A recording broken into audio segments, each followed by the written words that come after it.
আসসালামু আলাইকুম। ড্রাগন গাছ থেকে ফাঁকা ড্রাগন কিভাবে নেবেন, কখন নেবেন, আজকের ভিডিওতে এ টু জেড সকল বিষয় আপনাদেরকে বুঝিয়ে বলবো।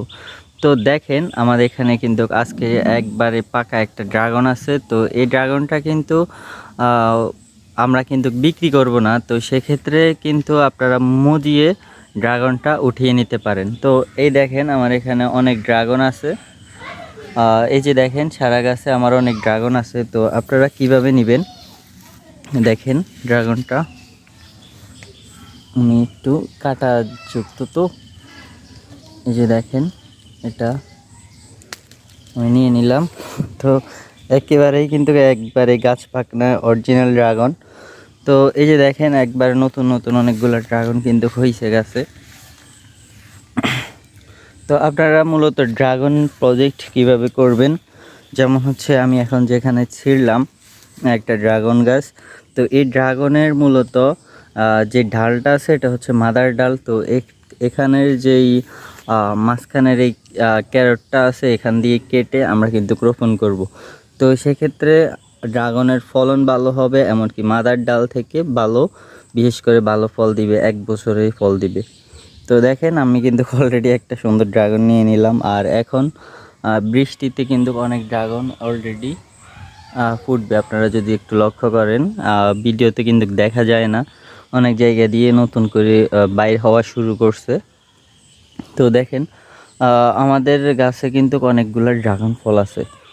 তো সেক্ষেত্রে আমরা ভালো ফলন কিন্তু এবার পাচ্ছি। তো সামনের বছর আরও বেশি পাবো, কারণ যত বয়স বাড়বে ততই কিন্তু ড্রাগন বেশি উৎপাদন হবে। তো আপনারা কিভাবে ড্রাগন উৎপাদন করবেন, কিভাবে রোপণ করবেন, এ টু জেড সকল বিষয় আপনাদেরকে দেখিয়ে দিব। তো আমরা একটু গাছটা আর একটু দেখি। ধরেন এই যে আমি মাত্র ছিঁড়লাম, এটা কিন্তু মাদার ড্রাগন গাছের যেই কাণ্ড, এটা কিন্তু মাদার ড্রাগন। হ্যাঁ, তো এটা কিন্তু আমরা মানে কেটে রাখবো, কেটে আমরা রোপণ করব। তো এই ভিডিওর পরের ভিডিওতে কিন্তু আমরা রোপণ করব, কিভাবে কিসের মধ্যে রোপণ করব, এ টু জেড সকল বিষয় দেখিয়ে দিব। তো দেখেন যখনই ড্রাগন বের হবে তখনই কিন্তু আপনারা দেখবেন নতুন নতুন অনেক ডাল বের হওয়া শুরু করছে। তো এই ডালগুলা কিন্তু আপনারা বের হতে দিবেন না, কারণ কি এই যে নতুন ডালগুলা, এগুলা কিন্তু যে ড্রাগনগুলা উৎপাদন হবে ওগুলার শক্তি কিন্তু এই ডালগুলা খেয়ে ফেলে। তো সেক্ষেত্রে আমরা কিন্তু এই যে এই ক্যারটের এখান দিয়ে কেটে দিব। তো কাটলে কি হবে, আমাদের গাছের শক্তি বৃদ্ধি পাবে, এমনকি ফলন এবারই বেশি আসবে। তো দেখেন, দেখেন এখানে উপরে এমনকি পাশে অনেকগুলা ড্রাগন কিন্তু ফুটতেছে।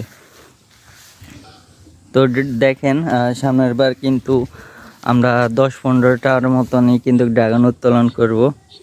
তো দেখেন এটা কিন্তু একেবারেই নতুন, এমনকি এখান দিয়েও আছে, যে দেখেন। আর এখানে কলা আছে আমাদের অনেকগুলা গাছ।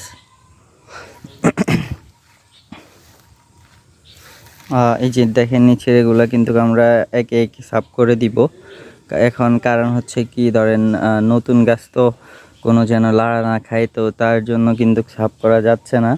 আর এখানে কিন্তু ওষুধ দেওয়া আছে গাছের নিচে। তো সেক্ষেত্রে ওষুধের গুণ নষ্ট হবে, যার কারণে আমরা একটু পরেই অথবা এবারের পরেই আমরা কিন্তু এগুলো সাফ করে দিব। এমনকি বনগুলো যেন না ওঠে, এগুলো বারবার কিন্তু পরিষ্কার করা লাগবে, তাহলে আপনাদের কাছে অরিজিনালভাবে যে শক্তিটা, ওই শক্তিটা পাবে। তো দেখা হচ্ছে নেক্সট কোনো ভিডিওতে। সবাই ভালো থাকবেন, সুস্থ থাকবেন। আপনাদের যদি ড্রাগন ফলের যে ভিডিওগুলো, এগুলাতে যদি উপকৃত হন তাহলে অবশ্যই চ্যানেলকে সাবস্ক্রাইব করুন। আল্লাহ হাফেজ।